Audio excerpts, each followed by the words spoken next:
पहले नहीं, मैं हूँ हेमंत और एक खास टॉपिक आया दिया है किसी साधक ने कि भाई तुम ये विषय पर वीडियो बनाओ, तो मैं बना रहा हूँ। तो उन्होंने ऐसे पूछा है कि अब ये समझिए कि ये होता है प्राइमो साइकोफिजियो पर एक जो प्रभाव पड़ता है कि प्राइमो इज मिसमराइज्ड, मतलब संभ्रमित है, साइको हिप्नोटाइज है, मतलब सम्मोहित है, और फिजियो इज मैग्नेटाइज। तो इसका क्या मतलब क्या हमारे जो एक यहाँ का जो लाइफ है तो उसके ऊपर क्या असर पड़ता है, ये उन्होंने पूछा है। एंड व्हाई दिस, कैसा क्यों होता है ये कि एक कोई भी एटम को ऐसा क्यों झेलना पड़ता है। और बाद में तो मैं इसको ऐसे करता हूँ एक मेरी तरह से। टॉपिक ऐसा है कि कुछ शब्द है जो मुझे काफ़ी कट करने पड़ेंगे, क्योंकि कुछ प्रॉब्लम हो सकता है किसी के नाम देने से। जैसे हम बोलते हैं कि प्राइमो, मतलब मैं कहता हूँ हमेशा कि मैं जब भी बात करता हूँ तो मैं बात करता हूँ एटम की, मतलब ATTOM एटम, जिसको आप सोल कहते हो। तो उसका जो प्राइमो साइकोफिजियो है तो मैं हमेशा बात वही करता हूँ। अब कोई भी एटम का प्राइमो, तो प्राइमो का मतलब है उस खुद एटम का खुद का एग्जिस्टेंस, उसका खुद का अस्तित्व। और जैसे मैं कहता हूँ कि एटम का साइको जो है वो उसका कल्चर है, और एक उसका जो फिजियो है किसी एटम का तो है उसका स्टेटस।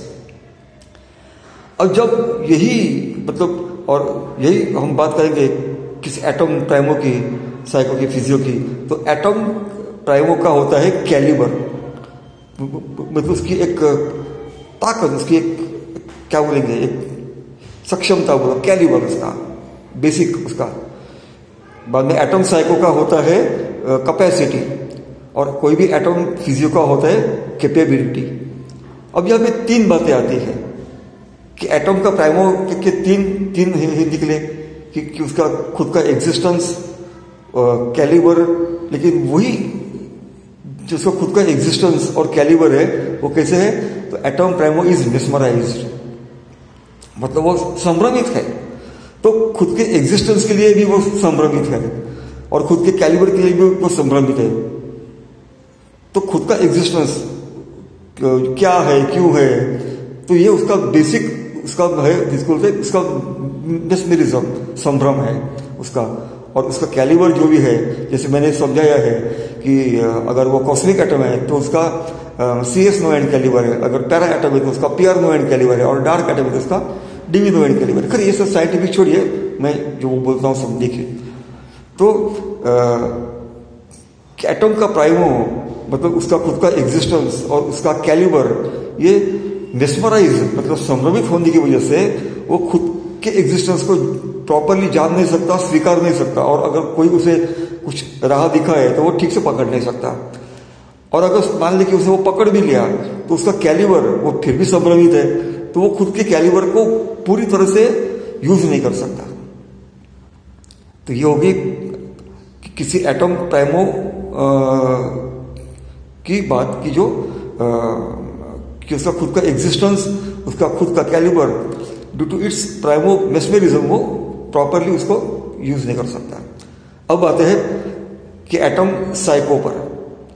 तो एटम साइको का मतलब है कि उसका खुद का एटम कल्चर। तो वो एटम साइको की होती है कैपेसिटी। लेकिन यहां पर क्या है, यहां पर atom psycho is fully hypnotize, सम्मोहित है। तो फिर भी वही प्रॉब्लम होता है कि किसी, अब सम्मोहित मतलब क्या, किसी और के वश होना, किसी और के वश होना, जो कोई कहे वहां चले, भेड़ बकरी की तरह, बराबर। तो यही होता है कि वही एटम का साइको। अभी ये क्यों होता है, बेसिकली प्राइमो मेस्मराइज होने से साइको थोड़े से पूरे स्ट्रक्चर में प्राइमो इज प्राइमो सबसे अहम है, नेक्स्ट साइको है, और थर्ड लेवल पर फिजियो है।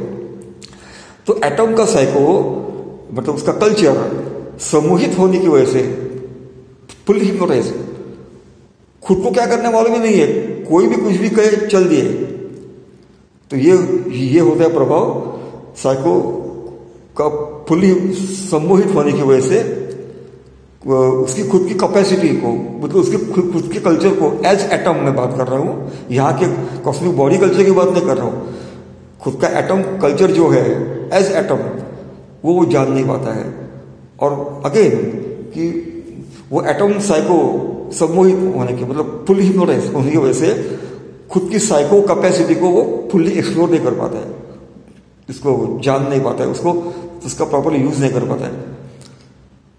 यहाँ की मैं माइंड पावर की बात नहीं कर रहा हूँ, वो तो पूरा एक अक्खा एक अलग ही माइंड गेम है। मैं बात कर रहा हूँ साइको का, किसी एटम का साइको। तो यही वो वजह है कि लोग किसी और के सोल गेम में, माइंड गेम में, बॉडी गेम में, मनी गेम में, पावर गेम में क्यों उलझ जाते हैं, क्यों किसी के वश होते हैं। This is because atom psycho is fully hypnotised. तो उसका कल्चर ही फुल्ली सम्मोहित है, उसकी कैपेसिटी फुल्ली सम्मोहित है, किसी और के कहने में बह जाते हैं। ये होगी साइको की बात। अब तीसरे फेज पर आते हैं, एटम फिजियो इज मैग्नेटाइज्ड।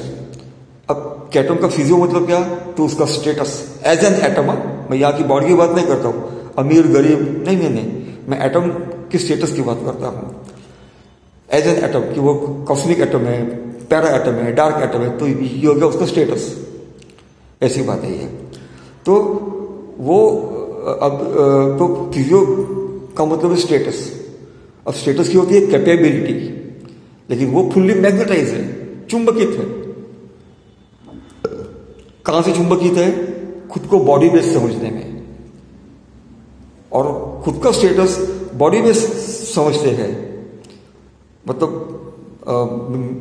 कोई भी एटम जो फुल्ली चुंबकित है, बॉडी मैग्नेटाइज है, वो क्या सोचेगा, मैं अमीर हूं, मैं गरीब हूं, मैं ये हूं, मैं वो हूं, ऐसा नहीं।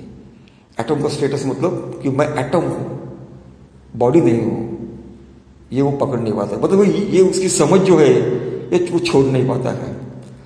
तो ये प्रभाव पड़ता है प्राइमो साइको फिजियो, मतलब primo mesmerize, psycho hypnotize and physio magnetism का पूरा असर या बुरा असर पड़ता है उसके प्राइमो एग्जिस्टेंस पर, साइको कल्चर पर और फिजियो की स्टेटस पर पड़ता है। और उसका वही प्रभाव पड़ता है प्राइमो कैलिबर पर, साइको कैपेसिटी पर, फिजियो कैपेबिलिटी पर। अब ये यहां तक की बात हो गई। बाद में उस साधक का नहीं समझता कि वो पैरा एंटिटीज जो गॉड्स गॉडेसेस है या फिर पैरा फ्रीक्वेंसीज जो एंजल स्पिरिट्स है, ये अभी तक बियॉन्ड ट्रांसफॉर्म क्यों नहीं हुए। तो फिर से वही बात है, मैंने जैसे कहा कि जैसे प्राइमो साइको फिजियो का जो भी प्रभाव है, मेस्मराइज, प्राइमो मेस्मरिज्म, तो वो वहां भी है ना, क्योंकि वो तो पैराइज्म में है। तो जैसे कॉस्मिक प्राइमो साइको फिजियो है, वैसे वहां का पैरा साइको फिजियो है, वो भी तो संभ्रमित है, वो भी तो सम्मोहित है, वो भी तो चुंबकित है। तो कैसे होगा। वैसे डार्क एंटिटीज है, डार्क एंटिटीज के ऊपर वो डार्किज्म का है, तब primo psycho physio, primo mesmerism, psycho hypnotism, physio magnetism, तो वही कहानी है और कोई फर्क नहीं है। तो ये वीडियो यहां तक सीमित रखता हूं और थैंक यू। पैनी